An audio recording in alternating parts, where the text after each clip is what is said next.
வணக்கம் நண்பர்களே. Vignesh from Coimbatore. Six sense astro science YouTube channel வழியாக சந்திக்கிறதுல மிக்க மகிழ்ச்சி. So this is my 9th video. ஏற்கனவே ஒரு 8 வீடியோ ரிலீஸ் பண்ணியிருந்தோம். ஒரு நல்ல வரவேற்பு. நிறைய பேர் கமெண்ட் பண்ணியிருந்தாங்க. வாட்ஸ்அப்பில் நிறைய கொஸ்டின்ஸ் கேட்டிருந்தாங்க, டவுட் கேட்டிருந்தாங்க. ஸோ இந்த அற்புதமான ஒரு வெற்றிக்கு முக்கியமான காரணம் உங்களுடைய ஆதரவும் உங்களுடைய சப்போர்ட்டும் தான். எனவே அதை தாண்டி உங்களுடைய இன்ட்ரெஸ்ட் இன்வால்மெண்ட் அதுதான் ரொம்ப முக்கியமான விஷயம். எனவே தொடர்ந்து ஆதரவளிக்கிற எல்லா நேயர்களுக்கும் முதல்ல என்னுடைய நன்றியை தெரிவிச்சுக்கிறேன் நண்பர்களே. ஸோ இனி இந்த டைட்டில் நீங்கள் பார்த்துருப்பீங்க, வெளிநாடு மக்களுக்கு ஜோதிடம் பொருந்தாது. அந்த ஒரு டைட்டிலோட சேர்த்து இன்னொன்று அடிஷ்னல் நம்ம சேர்த்திக்கலாம். ஏன்னா அது நம்ம இந்த டைட்டில் அதில் போட முடியாதுங்கிறனால தான், ஏன்னா ஸ்பேஸ் இல்லைங்கிறனால தான். வெளிநாடு மக்களுக்கு மட்டுமல்ல, எந்த இனம், எந்த ஜாதி, எந்த மொழி, எந்த நாடாக இருந்தாலும் எங்கள் மக்கள் தங்களுடைய வாழ்க்கையில் ஒரு நெறிப்படுத்தப்பட்ட, முறைப்படுத்தப்பட்ட, நெறிமுறைப்படுத்தப்பட்ட வாழ்வாதாரம், வாழ்க்கை முறை இல்லையோ, எங்கே நெறிப்படுத்தப்பட்ட, முறைப்படுத்தப்பட்ட வாழ்வாதாரம் இல்லையோ, ஸோ அங்கே ஜோதிடம் தேவையில்லை. கரெக்டாக ஒரு ஸ்போர்ட்ஸ் எடுத்துக்கிறோம், ஒரு விளையாட்டு எடுத்தால் அந்த ஸ்போர்ட்ஸ் ஒரு ரூல்ஸ் அண்ட் ரெகுலேஷன்ஸ் இருக்கும் இல்லையா? அதே மாதிரி அதில் பார்ட்டிசிபேட் பண்ணுற அந்த போட்டியாளருக்கும் ஒரு உடல் அவங்களுடைய தன்மை இப்படி எல்லாம் இருந்தால் அதுக்குன்னு ஒரு கண்டிஷன்ஸ் இருக்கு இல்லையா? ஸோ அதில் பார்ட்டிசிபேட் பண்ணுறவங்களுக்கும் ஒரு தகுதி வேணும். அந்த மாதிரி அந்த விளையாட்டுக்குன்னு ஒரு சில ரூல்ஸ் அண்ட் ரெகுலேஷன் இருக்கும். இந்த ரெண்டு சேரும்போது தான் அங்கே இன்ட்ரெஸ்டிங் இருக்கும். அதுதான் இயற்கை, அதுதான் நியதியும் கூட. ரைட்டா? ஸோ அதே மாதிரி தான் வாழ்க்கை. எப்படி வேணால் வாழலாம், எப்படி வேணால் இருக்கலாம். அப்படிங்கிறதுக்கு எந்த ஒரு இதுவும் தேவையில்லை, ரெஸ்ட்ரிக்ஷன் இல்லை. எப்படி வேணால் வாழலாம். பட் இது நல்லா புரிஞ்சுக்குங்க, இது எல்லாரும் நம்பணும். நான் என்னுடைய கான்செப்ட் நான் அடிக்கடி இதில் ரிமைண்ட் பண்ணுவேன். ஜோதிடம் சம்மந்தப்பட்ட விஷயங்களை நல்லா புரிஞ்சுக்கணும் நேயர்களே. இந்த ஜோதிடம் அப்படிங்கிறது எல்லாரும் ஏற்றுக்கொள்ளணும் அப்படிங்கிற அவசியம் இல்லை. இது இதுதான் உண்மை, இதில் எல்லாருமே பார்த்து தான் ஆகணும், நம்பித்தான் ஆகணும், கண்டிப்பாக இல்லை. இதில் யாருக்கு விருப்பம் இருக்கோ, இதில் யாருக்கு இன்ட்ரெஸ்ட் இருக்கோ, இன்வால்மெண்ட் இருக்கோ, அவங்களுக்கான பதிவு தான். அதை தாண்டி இதில் யாருக்காவது சந்தேகம் இருந்துச்சு அப்படின்னாலும் தாராளமாக கமெண்ட் பண்ணுங்கள். அவ்வளோதான். நம்ம யாரையுமே தனிப்பட்ட முறையில் ஒவ்வொரு வெறுப்பு அப்படிங்கிறது ஒவ்வொரு தனி மனிதனோட சுதந்திரம். அதை நம்ம என்றைக்குமே என்டர் ஆக மாட்டோம். அதில் நம்ம ஃபோர்ஸ் பண்ணவும் மாட்டோம். Very simple thing. ரைட்டா? ஸோ சப்ஜெக்ட்டுக்கு போயிடலாம். ஸோ இந்த வாழ்க்கை முறை அப்படிங்கிறது இந்த ரெண்டுமே டைட்டில் எடுத்துக்கலாம். ஸோ வெளிநாடு மக்களுக்கும் எங்கு நெறிப்படுத்தப்பட்ட, முறைப்படுத்தப்பட்ட வாழ்க்கை முறை இல்லையோ அவங்க ரெண்டு பேர்த்துக்குமே ஜோதிடம் பொருந்தாது. ரைட். இந்த விஷயத்தை நம்ம அது தாண்டி ரொம்ப ஒரு சென்சிட்டிவான ரொம்ப இன்ட்ரெஸ்டிங்கான ரெண்டு விஷயத்தில் நம்ம பார்க்க போகிறோம். முதல் இந்த பிரபஞ்சம் எப்படி இயங்குது அப்படிங்கிறதும், நம்ம இந்திய கலாச்சாரம் ஏன் மிகப்பெரிய அளவில் பேசப்படுறதுக்கான காரணங்களில் உண்டான ஆணிவேர் ரொம்ப இதுதான் நம்ம இந்து மதத்தோட அஸ்திவாரமே. இந்த ரெண்டு சப்ஜெக்ட்டுமே இதில் தான் நம்ம பார்க்க போகிறோம்.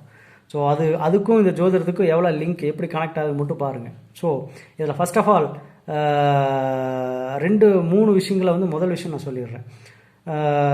இந்த உலகம் பொதுவாக ஒன்றே பலவாக, அதாவது எனர்ஜி சோர்ஸ், ஆற்றலோடைய இயக்கம் தான் நம்ம இந்த உலகம்.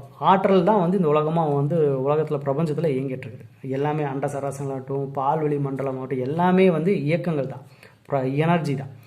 அந்த எனர்ஜியோடைய ரெண்டாவது ஸ்டேஜ், செகண்ட் ஸ்டேஜ் அப்படிங்கிறது அந்த ஒன்று ரெண்டாக பிரியுது.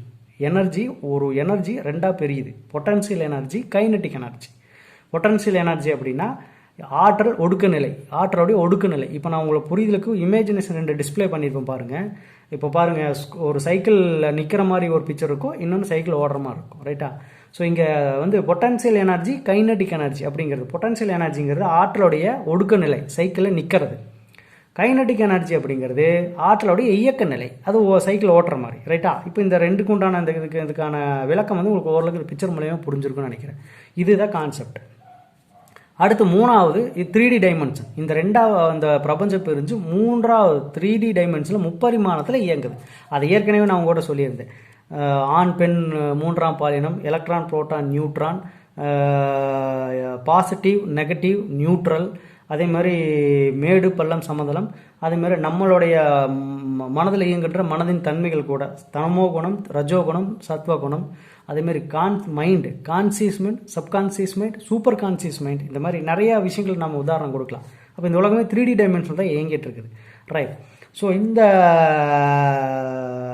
பாயிண்ட் ஆஃப் வியூவில் தான் இப்போது பொட்டன்சியல் எனர்ஜி அப்படிங்கிற விஷயம் ஆன், கைனடிக் எனர்ஜி அப்படிங்கிறது பெண். புரியுதுங்களா? இயக்க நிலை ஆற்றலுடைய ஒடுக்க நிலை தான் ஆண், பொட்டன்ஷியல் எனர்ஜி.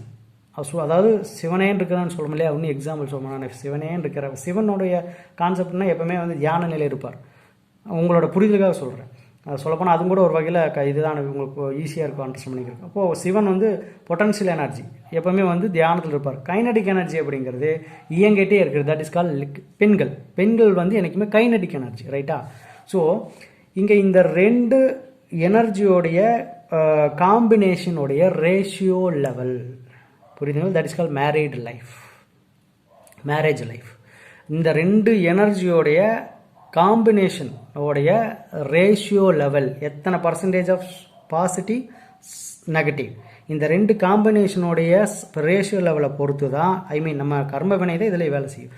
ஆஃப்டர் மேரேஜுக்கு அப்புறம் நாம் வந்து ஃபேஸ் பண்ணுற அந்த உன்னதமான தெய்வீகமான குடும்பமாகட்டும் இல்லை பிரச்சனை இருக்க குடும்பம் எல்லாமே வந்து இந்த காம்பினேஷன் தான் வந்து ஃபஸ்ட்டு கோர் பாயிண்ட், ரைட்டா? ஸோ இது அதுக்கப்புறம் நம்ம 9வது அடுத்த வீடியோவில் வந்து இதை டீட்டெயிலாக டெப்த்தாக வந்து இந்த மேரேஜுக்கு அப்புறம் நடக்கிற பிரச்சனைகளுக்கு என்ன காரணம், ஏன்னா எல்லா 4 நட்சத்திரம் பார்த்து சொந்த பந்துங்கள் கூடி இப்போ ஒரு மண்டபத்தில் 1000 பேருக்கு சாப்பாடு போட்டு அற்புதமாக ஒரு தெய்வீகமான ஒரு திருமணம் செஞ்சு 6 மாதத்தில் வந்து பொண்ணும் கணவனும் வந்து இறந்து போன கதையும் பார்த்துருக்குறோம். அதே வந்து எதுவுமே 4 நட்சத்திரம் எதுவுமே பார்க்காம நைட்டாக இழுத்துட்டு போய் கல்யாணம் பண்ணி ராஜ வாழ்க்கை வாழ்ந்தவனும் இருக்கிறான். ஸோ இந்த மாதிரியான மிகப்பெரிய ஒரு பிரச்சனைகளை வந்து எப்படி வந்து இந்த வேறுபாடுகள் முரண்பாடுகள் நடக்குது, ஜாதகம் அப்போ எங்கே நிற்கிது அப்படிங்கிற கேள்வியில் நானே உங்கள் சார்பாக கேட்டுருக்கேன். இப்போ இதன் மூலிமா கேட்டுட்டேன். அது பின்னாடி வர பதிவுகளில் நம்ம 9வது அடுத்த பதிவில் நான் கண்டிப்பாக நம்ம பார்ப்போம். ஸோ இதில் இந்த பாயிண்ட்டுக்கு நம்ம இப்போ பேசுவோம். அப்போ இந்த காம்பினேஷனுடைய கலவி இந்த கல்யாண வாழ்க்கைக்கு அப்புறம் தான் இந்த கலவியினுடைய ரேஷியோ லெவல் தான் வந்து டிசைட் ஆகுது அப்படிங்கிற நம்ம இப்போ சொல்லியிருந்தேன், ரைட்? ஸோ இந்த இடத்துல நம்ம இந்து மதத்தோட ஆணிவேர் அப்படிங்கிறது நம்ம ஏன் இந்த அளவுக்கு பெரிய அளவில் பேசப்பட்டிருக்கிறோம், நம்ம கலாச்சாரம் வந்து எந்த அளவுக்கு பேசப்படுது அப்படின்னா நல்லா புரிஞ்சுக்கோங்க. இப்போ நான் ஏற்கனவே சொல்லியிருக்கிறேன், பெண்கள் என்றைக்கும் சக்தி ரூபம். திருவிளையாடல் படத்தில் பார்த்துருப்பீங்க. அதெல்லாம் வெறும் கதையில் நண்பர்களே, பியூர் சயின்ஸ், 100% அறிவியல், அற்புதமான அறிவியல். அதுக்கான உதாரணம் இப்போ சிம்பிளாக எனக்கு தெரிஞ்ச வரைக்கும் சொல்கிறேன். அப்போது நம்ம ஆரம்பத்திலேருந்தே பாருங்கள், நான் ஏற்கனவே சொல்லிக்கிறேன், நம்மளோட இந்தியாவுக்கும் வெளிநாட்டுக்கும் வந்து கலாச்சாரம் பேசுகிற சப்ஜெக்டில் வந்து ஒரு மேஜர் 2 டிஃப்ரென்ஸ் இருக்குது. நான் ஏற்கனவே சொல்லியிருப்பேன். இந்தியா வந்து எப்போவுமே கலாச்சாரம் நல்லாயிருக்கும், சிஸ்டம் இருக்காது. ஃபாரினை பொறுத்த வரைக்கும் கலாச்சாரம் ஒன்றுமே இல்லை, ஆனால் சிஸ்டம் பக்காவாக இருக்கும், கரெக்டாக? இந்த 2 மேஜரில் தான் வந்து நம்ம அவங்களும் வித்தியாசப்படுறோம். ஸோ அதுக்கு இன்னொரு உதாரணம் என்னென்னா, ஆரம்பத்திலிருந்தே நம்மளுடைய ஞானிகள் ரசிகள் வாழ்ந்தால் நம்ம இந்து மதத்துடைய ஆரம்ப காலகட்டத்திலேருந்தே பெண்களை வந்து எப்போவுமே பாரத நாடு, தாய் திருநாடு, தாய்மொழி, தாய்நாடு, ஸோ எல்லாமே வந்து ஒரு தெய்வீகத்துக்கு மேலே இருக்கிற மாதிரியான தெய்வீகத்துக்கு நிகராக இருக்கக்கூடிய ஒரு தாய்மைக்கு நிகராக இருக்கக்கூடிய ஒரு அற்புதமான உயர்ந்த நிலையை வச்சு தான் நம்ம பெண்களை வந்து பார்த்துருக்குறோம். அதுக்கான ஒரு ப்ரிஃபரன்ஸ் முக்கியத்துவம் கொடுத்து ரெஸ்பெக்டும் கொடுத்தோம், ரைட்டா? ஸோ அதுதான் சரியான விஷயம். நம்ம வந்து அந்த மாதிரியான ஒரு வழிமுறையை வந்து ஆரம்பத்திலிருந்தே பின்பற்றதனுடைய பலன் தான் நம்ம அது வந்து ஒன் ஆஃப் த ரீசன். அந்த காரணமும் அதுக்கப்புறம் நம்ம ஒருவனுக்கு ஒருத்தி அப்படிங்கிற வாழ்ந்த இந்த ஒரு ரீசனும், இந்த 2 தான் நம்ம இந்து மதத்தோட ஆணிவேரோட அஸ்திவாரம், ரைட்டா? அடுத்து இன்னொரு ஆதாரம் தரேன். இந்த நம்ம மனோபாவம், பெண்களை நம்ம இப்படி ஆரம்பத்துலேருந்து இதுக்கு நமக்கும் வெளிநாட்டுக்கு இருக்க வித்தியாசம் நான் சொல்கிறேன். நம்ம நாட்டில் எப்போவுமே பெண்களுக்கு எப்போவுமே முக்கியத்துவம் கொடுப்போம், அதுக்குண்டான மரியாதையும் கொடுத்து அதுக்குண்டான ஒரு ரேஷியோ லெவலில் நம்ம ஃபாலோ பண்ணிகிட்டே இருந்திருக்கோம். ஓடுற நதியாகட்டும் இல்லை நம்ம மதிக்கிற விஷயங்களாகட்டும் எல்லாத்துக்குமே பெண்கள் சம்மந்தப்பட்ட ஒரு பேரை வச்சே தான் நம்ம பேசணும். ஆனால் ஃபாரினை பொறுத்த வரைக்கும் பார்த்தீங்கன்னா அதில் வந்து ரொம்ப லேக்காக தான் இருப்பாங்க. பெண்களுக்கு பெரிய அளவு முக்கியத்துவம் இல்லை. அங்கே ஆண் வர்க்கத்துக்கு உண்டான ஒரு அதிகாரங்கள் தான் மேக்சிமம் இருக்கும். நிறைய இடங்கள் அவங்கள ஒரு போக பொருளாக தான் பார்த்துருக்குறாங்க. இந்த ஒரு மேஜர் டிஃப்ரெண்ட்டே வந்து ஒரு பெரிய ஒரு ஆதாரம். Point number 1. 2வது முக்கியமான விஷயம், ரொம்ப முக்கியமான விஷயம்னா, இப்போ நான் ஏற்கனவே சொல்லியிருக்கேன், ஆண் வந்து பொட்டன்ஷியல் எனர்ஜி, பெண்கள் வந்து கைனடிக் எனர்ஜியோட காம்பினேஷன் இல்லையா, ரைட்? இந்த காம்பினேஷன் வரைக்கும் தான் சொன்னேன். பட் அதுக்கு அடுத்த ஸ்டேஜுக்கு போகல. காம்பினேஷனில் ஒரு விஷயம் எடுத்துக்கோங்க. இந்த உலகத்தில் வந்து எல்லா மெட்டீரியல் நம்ம யூஸ் பண்ணிட்டு இருக்கிறோம். இப்போ டெக்னாலஜி டெவலப்மெண்ட் இருக்கு இல்லையா, கம்ப்யூட்டர் ஆகட்டும், அயன் பாக்ஸ் ஆகட்டும், டிவி ஆகட்டும், எல்லாமே எத்தனையோ கெசட் இப்போ மெட்டீரியல் பொருள் நிறைய இருக்குது. எல்லாத்துக்குமே வந்து கரண்ட் அப்படிங்கிறது ரொம்ப பிரதானம் இல்லையா, எலக்ட்ரிக். அப்போது இப்போ ஃபார் எக்ஸாம்பிள் ஒரு அயன் பாக்ஸ் எடுத்துக்கோங்க. அதில் கூட நம்ம எக்ஸாம்பிள் பார்க்கலாம். அயன் பாக்ஸ் அப்படிங்கிறது அது வந்து இயக்க நிலையோட ஒரு ஒடுக்கு நிலையில் இருக்குது. இயக்கம் வேலை செய்யாமல் இருக்கிற பொட்டன்ஷியல் எனர்ஜி, ஒடுக்கு நிலையில் இருக்கின்ற ஆற்றல். இப்போ அதுக்கு வந்து கரண்ட் பாஸ் பண்ணுறோம். கரண்ட் பாஸ் பண்ணும்போது எப்படி வேணால் கொடுத்துடலாமா? கரண்ட் கொடுக்கலாமா அயன் பாக்ஸ்க்கு? முடியாது. அதுலேயும் நிறைய பாயிண்ட் இருக்குது. அதாவது சன்னமான துணி பண்ணுறதுக்கு சில்க்ஸு, அப்புறம் காட்டன், அப்புறம் ரேயான், அந்த மாதிரி உள்ளேயே கேட்டகரி கொடுத்து ஒரு பாயிண்ட்லேயும் இவ்வளோ தான் கரண்ட் வரணும், இவ்வளோ தான் நிற்கணும், ஸ்டோர் ஆகணும், இப்படி வெளியே போகணுங்கிற ஒரு கண்டிஷன்ஸ் இருக்குது. ரைட்டா? ஸோ அந்த கண்டிஷனில் போகும்போது மட்டும்தான் அந்த அயன் பாக்ஸ் வேலை செய்யும். அப்போ இன்கேஸ் அந்த மாதிரி கண்டிஷன் இல்லாமல் அந்த அயன் பாக்ஸில் எவ்வளோ வேணால் கரண்ட் கொடுத்தா அந்த அயன் பாக்ஸ் என்ன ஆகும்? முடிஞ்சிச்சா? அப்போ அங்கே வந்து எந்த இயக்கமே இயங்காது. இந்த அயன் பாக்ஸுங்கிற ஒரு சாம்பிள் தான். அதே மாதிரி தான் எந்த உபகரணமாக இருந்தாலும் இப்போ இதுலேயே தெரிஞ்சுக்கலாம். எந்த இடத்துல ஒரு கட்டுப்பாடு, ஒரு நிதானம், ஒரு தெளிவு, ஒரு நடுத்தரமான ஒரு மனோபாவம் எங்கே செயல்படுதோ அங்கே தான் வந்து எல்லா உண்மைகளும், இந்த பிரபஞ்சத்தோட ரகசியம் எல்லாமே அங்கே புரிய ஆரம்பிக்கும். இது ஒரு சாம்பிள் சொல்லியிருக்கிறேன். இதன் மூலயமா வந்து ஒரு உதாரணம். ஏன்னா சைக்காலஜி ப்ரூஃப் அப்படிங்கிறது நம்ம வந்து ஏதோ வேணால் பேசுறது இல்லை. கொடுக்கின்ற விளக்கங்களும் நம்மளுடைய யதார்த்த வாழ்க்கையில் வருகின்ற ஒரு வாழ்க்கைக்குல வந்து பொருந்தக்கூடிய சப்ஜெக்டும் பர்சன்டேஜ் ஆஃப் லெவலில், மேக்ஸிமம் பர்சன்டேஜ் ஆஃப் லெவலில் அக்செப்ட் ஆகக்கூடிய விளக்கங்களாக இருக்கும். That is call psychology proof and spiritual ப்ரூஃபும் கூட. அப்போ இது ஓரளவு உங்களுக்கு ஒத்து போகும். அயன் பாக்ஸ் மாதிரி எந்த மெட்டீரியலாக இருந்தாலும் அதுக்கு வந்து நம்ம எந்த இடமா இருந்தாலும் கரண்ட்டு வந்து இவ்வளோ தான் வரணும், இவ்வளோ தான் இருக்கணும், இந்த அளவுக்கு இருந்தால் தான் அது ஃபங்க்ஷன் ஆகும். அதுக்கு மேலே போனாலும் மிஷின் ஃபால்ட் ஆயிரும், கம்மியாக வந்தாலும் ஷார்ட் ஆயிரும். ஸோ நல்லா புரிஞ்சுக்கோங்க நண்பர்களே. அந்த அயன் பாக்ஸ் மாதிரி தான் நம்ம ஆண்கள், கரண்ட்டு மாதிரி தான் நம்ம பெண்கள். ஸோ இங்கே ஒருவனுக்கு ஒருத்தி, இந்த இடத்துல தான் நம்ம கலாச்சாரத்தோட ஆணிவேர் அஸ்திவாரம் இங்கே தான் நிற்கிது. ஒருவனுக்கு ஒருத்தி. அப்போது இந்த இடத்துல ஒரே அயன் பாக்ஸ், ஒரே மாதிரியான அளவு இருக்கிற கரண்ட் முடிஞ்சு போச்சா? கரெக்டான காம்பினேஷனில் கொடுக்கும்போது செட்டான என்ன ஆகும்?